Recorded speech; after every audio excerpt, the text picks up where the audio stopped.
I want to show you, these are the four things that came to my mind as I was thinking about the trap of institutionalization. You see, the lie of institutionalization is that we would adopt a dualistic view of the church and the world, sacred and secular, insider, outsider, pastor, clergy.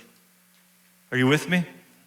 You see, Jesus came to reconcile the whole world to himself, and that means this, that church, that our call is to carry the kingdom into everything that we do and everywhere that we go. When the veil was torn, we read about that in Matthew 27:51. The veil separated the holy place from the holy of holies, and when the veil was torn, what it marked is this, that there is an end to the division between sacred and secular. Now everything is holy. What do you do for work? How do you spend your time? It's holy.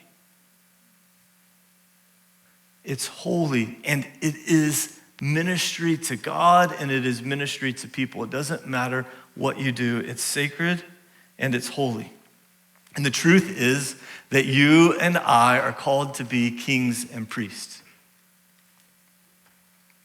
It's so easy to begin to adopt a mindset that says, well, so-and-so is paid by the church to do ministry, and I'm not, and we begin to be disempowered by that.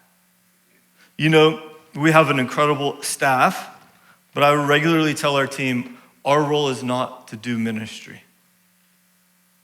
Our role is to equip the body for the works of ministry and to facilitate ministry, because the church is called to all be in the game. The second thing that I think, the second trap of institutionalization, I believe, is that we make enemies out of everything we don't understand or everything that is different. Are you with me? So we begin to think, well, you know, I'm pretty conservative and they're pretty liberal. They must be an enemy of mine. Or, man, I heard the way they were talking. There's no way they know Jesus. They must be an enemy of mine. And let me say this. In the kingdom, none of our enemies are in flesh and blood. Ephesians 6:12. So you have no right to make somebody your enemy that God hasn't said is your enemy. Your only enemy is in the spiritual realm. And when you begin to think, oh, so-and-so, man, they're really opposed to me, here's what I want you to begin to think. There is something spiritual going on behind that. It's not the person. They're a victim to the spirit behind that thing. When you begin to do that, now my heart changes from being adversarial to being compassionate towards them and fierce in my prayer life. Fierce in my prayer life. I begin to realize, man, there is some sort of spiritual presence that's animating this behavior, and it needs to end. But they're not my enemy. They may be my estranged brother and sister, but they're surely not my enemy.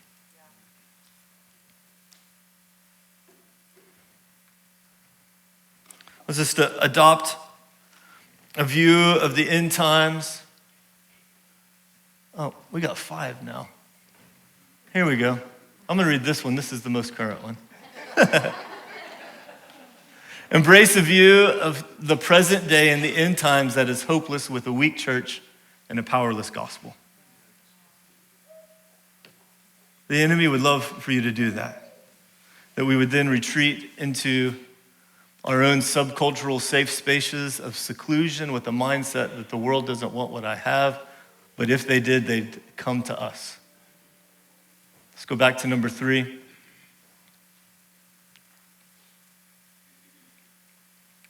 Jesus tells us this, Matthew 18. He said, I will build my church, and the gates of hell will not overcome it. Jesus is still building his church, and the gates of hell will not overcome it. How many of you have ever been attacked by a gate? 1 or 2 of you. It's because you're not a good driver. For for the rest of us. Gates are not offensive, they're defensive. Hell is on the retreat. And it's only when we give up ground that hell can gain any. We've got to adopt a mindset that realizes that when Jesus said to the disciples and through them to us, I confer on you a kingdom, that he meant it. When he said, all authority in heaven and on earth has been given to me, therefore you go, that he actually meant it. That we're not just waiting for the world to go to hell in a handbasket so that Jesus can come back, but that it's actually God's heart, Habakkuk 2:14, that the knowledge, experiential knowledge of the glory of God would cover the earth as the waters cover the sea. We're not playing defense, church, and we're not defeated. And at the same time, when we take on a mindset that thinks that the world is our enemy and we're somehow on this losing team and we should just retreat and retreat and retreat because there's just a few of us that are going to be left in the remnant and it's just going to be a couple of us. And before you know it, we've decided that everybody's our enemy and that we're not going to be safe by anybody because everybody's coming against us and they're going to get us, instead of realizing that the world is hungry for the good news of Jesus. The world is longing for a revelation of what you carry. And if you and I begin to realize that people are actually hungry for Jesus. Now, they don't want our institutionalized religion, but they do want Jesus. And if we begin to give people Jesus, they'll long for the family of God. And they'll long for the purposes of God. The world isn't interested in a dead religion, but the world is longing for the life of Jesus. And when we begin to understand that perhaps it's not the world that doesn't want Jesus, but it's our paradigm of the world that needs to shift.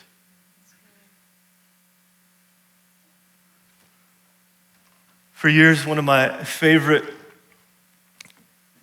evangelistic activities, like the way that I want to introduce people to Jesus, is simply to pray with them. Somebody has a problem, you ask them how they're doing, and say, man, I'm not having a good day. I say, hey, you know what, can I pray for you? And usually they say yes, not realizing that I'm interested in praying with them right there. Now I'm just gonna go away into my quiet time.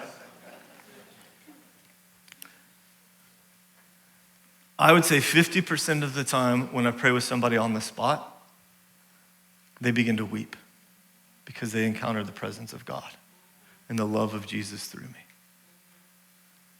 And I would say that the only people that refuse my offer have been people who claim to be Christian.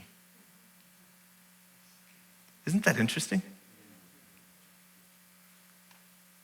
You see, the world is really, really hungry for Jesus. And when we can begin to realize that and begin to think differently, you see, I grew up with this mindset of church on the retreat, that everything's gonna get bad. The world doesn't want Jesus and they're my enemy. And so I would think, well, nobody wants to hear the gospel, but somehow I've still got to preach the gospel because I'm commanded to, but nobody's going to come to Jesus because this thing's supposed to get worse and worse and worse. And so any bit of the gospel that I had to share was already defeated. When I begin to realize that the kingdom is advancing, it doesn't know how to retreat. I begin to realize, whoa, there is purpose for me. People actually want Jesus. And so then our tendency, if we were to embrace this idea of a hopeless and weak church and powerless gospel, then we retreat into our own subcultural safe spaces of seclusion with a mindset that the world doesn't want what I have. But if they did, they'd come to us.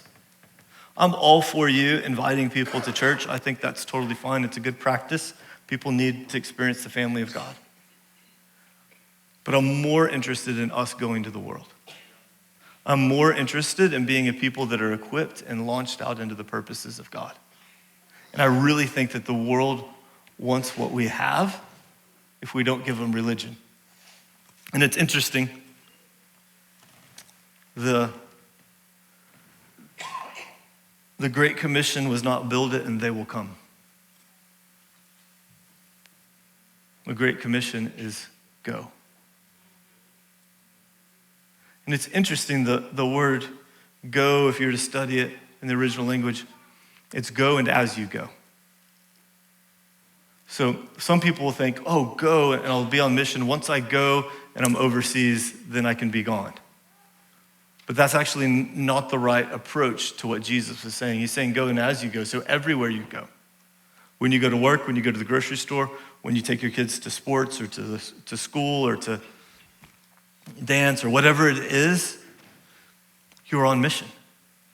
You see, this isn't the main thing in the kingdom. I love gathering with believers. This is not the main thing. This is like the halftime break in the locker room. Are you with me? Yes. So when we leave here, or when my feet hit the floor in the morning, I'm on mission. The mission is out there, and it's an invitation for all of us, because the truth is, if you want to experience the life of the kingdom, that John 10:10, I came to give you life and life to the full, then you are going to experience it as you are with him on his mission. It was interesting, we were in a staff meeting this last week, and we were talking, and Lauren was saying, I was worshiping last week, and I was really distracted, but I was pressing into God, and I was just like, God, I just want to be with you, just want to be with you. And then she said, and then somebody came up and asked for me to pray with them. She said, as soon as I started praying, I encountered the presence of God that I was longing for in that moment of worship. And then Shane said, I've had the same thing. He said, I love worshiping. And you watch Shane, and when he's up here, he's like shaking, worshiping. And he said, but God's just been saying, hey, I just want you to head towards the back and begin just saying hi to people, hugging people, praying for people. And he's like, man, I encountered the presence of God in a way that I haven't in a long time. Let me say this, I think not everything is a shift in seasons, but I think we have shifted in seasons. And I think we're in a go season, church. And I think to the extent that we live the mission of God out there, these times will be meaningful and life-giving. But if we're just looking for this to be a pit stop in our everyday institutionalized lives, where I just get a little fill to make it to the next week, I think we'll be absolutely miserable. In fact, I don't think you'll make it. I think we need more than a Sunday Christianity. Like Shane said at the beginning of the year, we're not here to play church. Number 5, the trap of institutionalization. We believe the lie that living on mission is only for super Christians, and it's really hard and life-sucking. The truth is that you, inside of every believer, is this longing to join God in what he's doing in the world. It's in your DNA. And you'll express that bit of your DNA in a unique way, unlike anybody else. So it's not a one-size-fits-all thing. The mission of God and how you live it out is as unique as your fingerprint. But you were made for it. And if you're going to live it out, then it's going to require courage. But I guarantee you this, the way to be a miserable Christian is to try to hold on to the little bit that you have. You were created to give it away. And in doing so, there is incredible life. Go with me to 2 Corinthians 10. I'm going to add one more verse to you as we wrap up.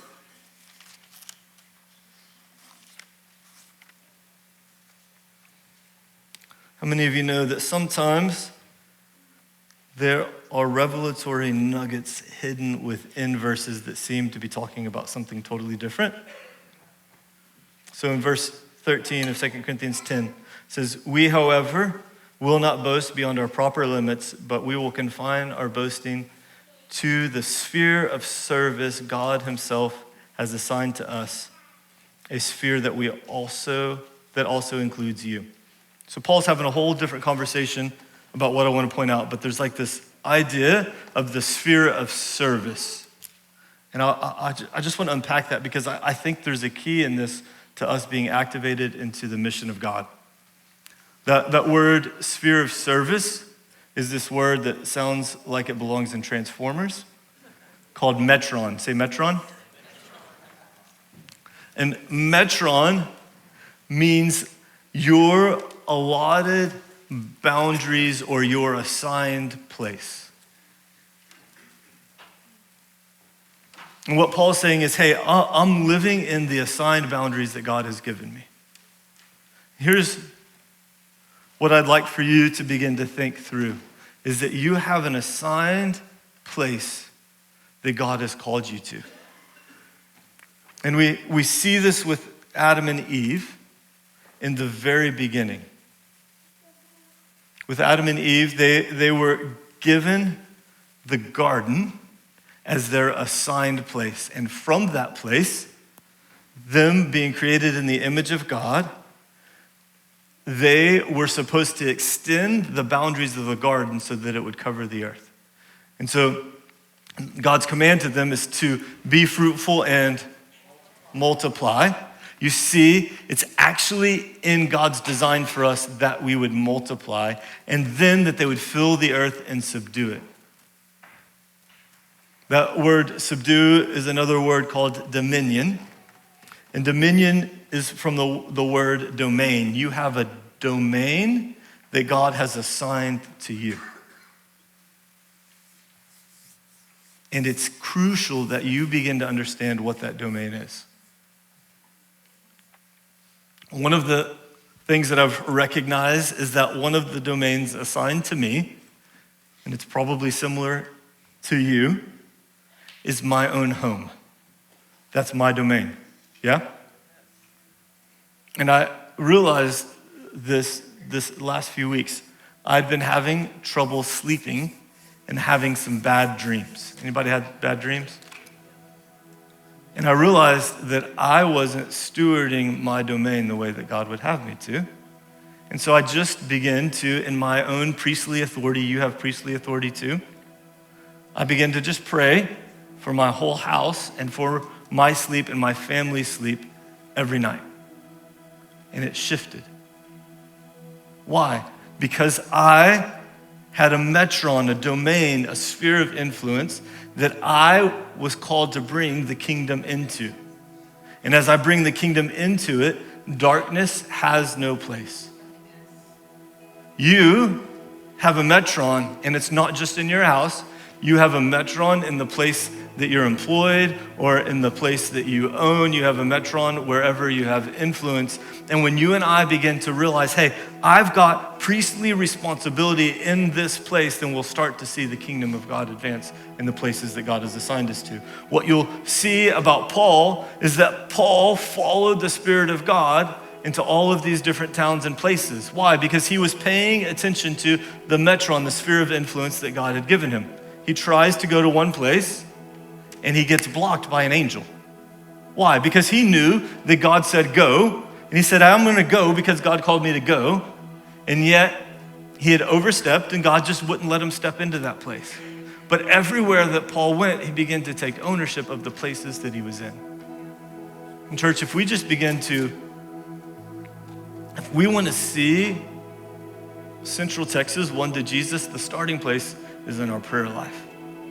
And the starting place is that we begin to take ownership of the places that God has placed us, and then partnering with him and knowing, hey, who do I talk to and who do I pray with and who do I share Jesus with? That all begins to flow out of our prayer lives so that it's not me trying to do something for God. Instead, it's this invitation for me to experience the life of God in all that I'm doing.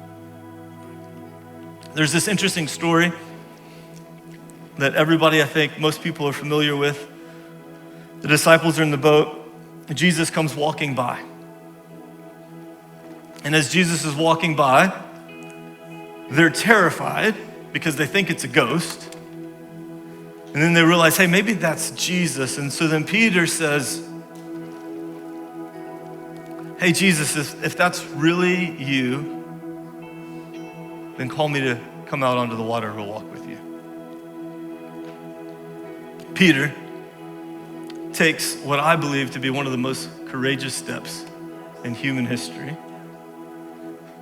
He steps out of the boat and he finds himself on water and yet on sure ground at the same time. He begins to, with his eyes locked on Jesus, he begins to walk towards them. And only when he takes his eyes off of Jesus does he begin to sink. Now it would be easy to throw stones at Peter to say, man, why would you ever take your eyes off of Jesus? But the truth is, the temptation for us is to be like the other 11 and to be spectators in the greatest invitation in human history. You were called to walk on water. You were called to live courageously. You were called to multiply and to make disciples and see the world around you transformed. But if you're going to do it, it's going to require that you get out of the boat, that you begin to take those steps of faith into the places that Jesus is calling you. And here's the key. The key is that our eyes stay locked on him. In all that we do, we keep our eyes on him. It's not going to be our faith that keeps us afloat. It's going to be us locked eyes on him. We're not trying to produce something inside of us. Instead, we're seeing him and responding to his call for us.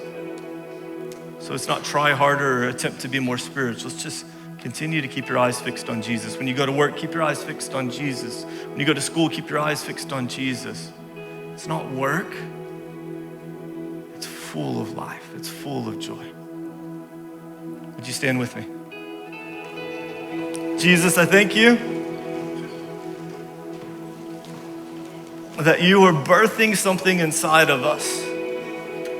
Lord, that we would leave institutionalized Christianity behind and that we would step out on the water and begin to walk with you into the purposes that you've called and created us for. Jesus, it's our desire to join you in what you're doing in the world. And Lord, my prayer is for myself, for our church family, is, Lord, that you would reveal to us what it looks like to follow you into the places that you've called us.